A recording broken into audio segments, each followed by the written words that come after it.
Baalee jechuun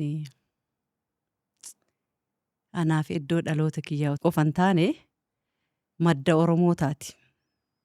Madda walaabuu iddoo Oromoon irraa burqite. Saba jaalatamaa dubbadheen fixu waa'ee Baalee.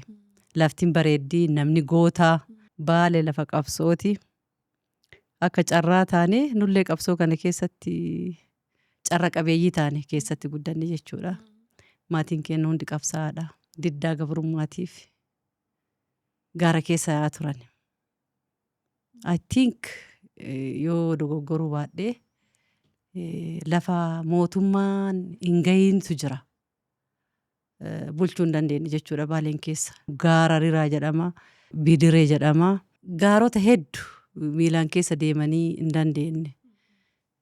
Ka waraanni itti bobba'ee bira ga'uu hin dandeenye. Waan akkasiitu jira. Gaarrinis lola jechuudha Baaleen keessatti.